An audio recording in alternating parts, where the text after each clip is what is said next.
आपका दोस्त तनवीर अहमद और आप देख रहे हैं मेरा यूट्यूब चैनल तनवीर की बातें। कल दिल्ली के रामलीला मैदान में आपने देखा कि किस तरह से जो है लाखों की संख्या में राज्य कर्मचारी और केंद्र सरकारी कर्मचारी जुटे और उन्होंने अपनी मांग को प्रबल की। दोस्तों, उनकी मांग यह है कि ओल्ड पेंशन स्कीम को फिर से लागू किया जाए। लिए इसके national movement for old pension scheme के राष्ट्रीय अध्यक्ष विजय कुमार बंधु ने 8 महीना मेहनत की। 8 महीना मेहनत करके जो लोगों को कल जनसैलाब इकट्ठा किया, उससे इस बात का प्रमाण जरूर मिला है कि आने वाली लोकसभा या 5 राज्यों की विधानसभा चुनाव में अगर इस बात को नजरअंदाज किया गया तो किस तरह से जो है सत्ता को उखाड़ फेंकने की ताकत रखती है। दोस्तों, सबसे पहले मैं आपको ओल्ड पेंशन स्कीम के बारे में थोड़ा सा बताना चाहता हूं।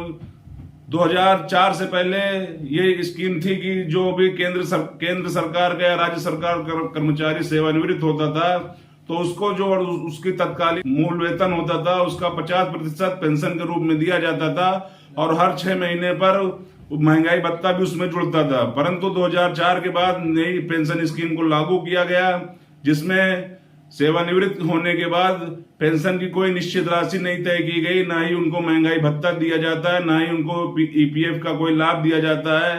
तो दोस्तों, इसी के विरोध में कि नई पेंशन के विरोध में सभी कर्मचारी दिल्ली के रामलीला मैदान में इकट्ठा हुए और अपनी आवाज प्रबल की। दोस्तों, ये दिल्ली का रामलीला मैदान वही मैदान है जहां पर 2011 में अन्ना आंदोलन को भरपूर जो है स्फूर्ति मिला था और देशव्यापी आंदोलन बन गया था। दोस्तों, इस आंदोलन के समर्थन में इंडिया गठबंधन के सभी दल जैसे कांग्रेस, आम आदमी पार्टी, समाजवादी पार्टी, सभी दलों के नेता वहां रामलीला मैदान पहुंचे और अपनी सहभागिता उसमें दी और अपना समर्थन भी दिया। हरियाणा के पूर्व मुख्यमंत्री भूपेंद्र सिंह हुड्डा ने रामलीला मैदान पहुंचकर वहां पर धरना दे रहे हैं, प्रदर्शन कर रहे हैं, केंद्र और राज्य कर्मचारियों को अपना जो है सहयोग दिया और उन्होंने कहा कि हरियाणा में अगर मेरी सरकार बनती है तो अगर मेरी कलम सबसे पहले चली तो ओल्ड पेंशन स्कीम को लागू करने के लिए चलेगी। दोस्तों, ये आप वीडियो में देख सकते हैं कि हुड्डा जी क्या कह रहे हैं। पूरे देश से आए हुए सरकारी कर्मचारी भाइयों, सम्मानित मंच, मैं तो एक ही बात कहने आया हूं और क्योंकि आप धूप में बैठे बहुत देर से कि भाई हरियाणा में कांग्रेस पार्टी का ये फैसला है, सरकार बनते ही पहली कलम से आप ओपीएस लागू करेगी। यही बात कहने में आया हूं।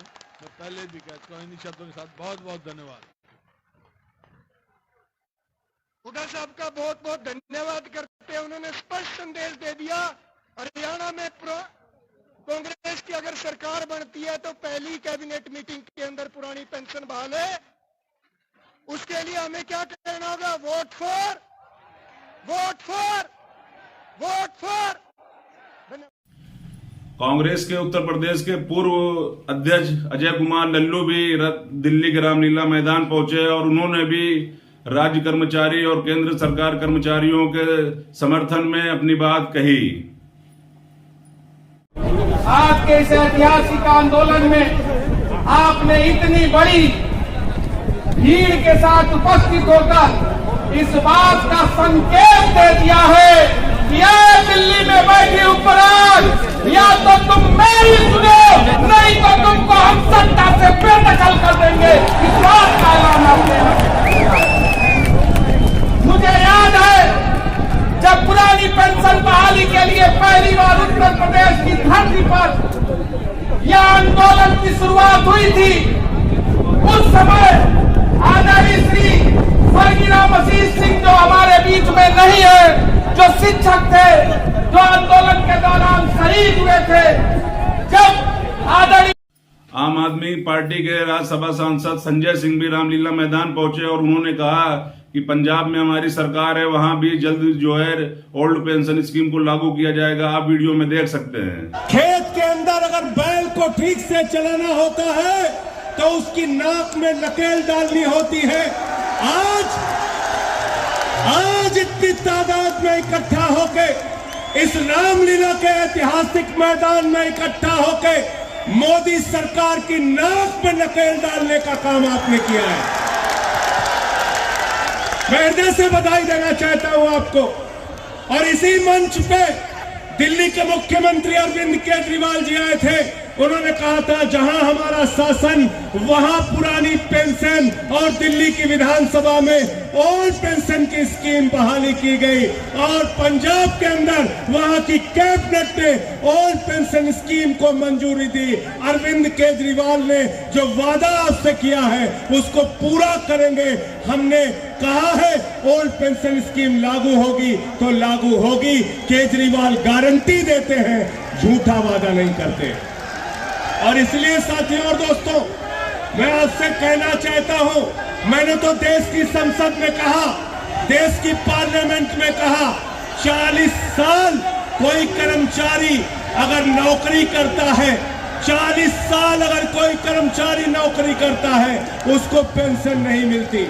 40 साल कोई कर्मचारी नौकरी करता है उसको पेंशन नहीं मिलती।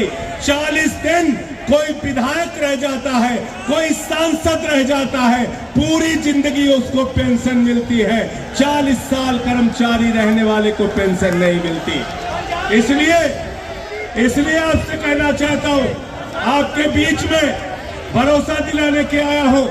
देश की संसद में जब भी आपकी आवाज उठाने का मौका आया, मैंने पूरी मजबूती से आपकी आवाज उठाई है। अभी तो मुझे सस्पेंड करके बाहर किया है, लेकिन मैं जिस दिन बहाल होऊंगा, संसद के अंदर जाऊंगा, पुरानी पेंशन का मसला फिर से देश के सर्वोच्च सदन में उठाने का काम करूंगा। ये वादा और भरोसा आपको दिला रहे हैं। आपकी लड़ाई में पहले दिन से आपकी लड़ाई में आपके साथ हूं, कंधे से कंधा मिला के आपके साथ हूं, आगे भी आपके साथ रहूंगा। बहुत बहुत शुक्रिया, बहुत बहुत धन्यवाद। इनकलाब, कर्मचारी एकता, कर्मचारी एकता। दोस्तों, ये ओल्ड पेंशन स्कीम को लागू करने वाला राज्य, सबसे पहला राज्य जो है वो राजस्थान है। तो कांग्रेस शासित जितने भी राज्य हैं वहां पर ओल्ड पेंशन स्कीम को लागू किया जा चुका है। और आने वाले दिनों में जिन राज्यों में केंद्र कांग्रेस की सरकार बनेगी, जैसे मध्य प्रदेश, वहां भी ओल्ड पेंशन स्कीम को लागू करने की बात कही जा रही है। दोस्तों, जिस तरह से इतना बड़ा जनसैलाब दिल्ली के रामलीला मैदान में हाजिर था, कोई भी गोदी मीडिया का चैनल वहां नहीं पहुंचा, ना ही किसी चैनल ने अपने प्राइम टाइम में इसको जगह दी। जैसे ब्लैक एंड व्हाइट, आर पार, खबरदार, जोरदार, कोई भी प्राइम टाइम में इस खबर को तरजीह नहीं दी गई, ना ही किसी ने टेलीकास्ट किया। दोस्तों, किस तरह से गोदी मीडिया देश की सही चीज, सच्ची घटनाओं को छुपाना चाहती है। अगर सोशल मीडिया ना हो तो देश के वर्तमान हालात के बारे में हमको पता भी न चल सके।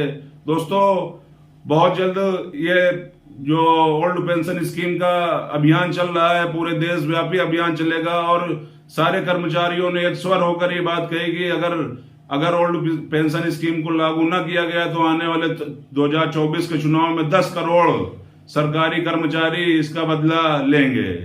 दोस्तों, उम्मीद है कि ये वीडियो आपको पसंद आया होगा। अगर वीडियो पसंद आया हो तो ज्यादा से ज्यादा लाइक, कमेंट, शेयर, सब्सक्राइब करें। बहुत बहुत धन्यवाद।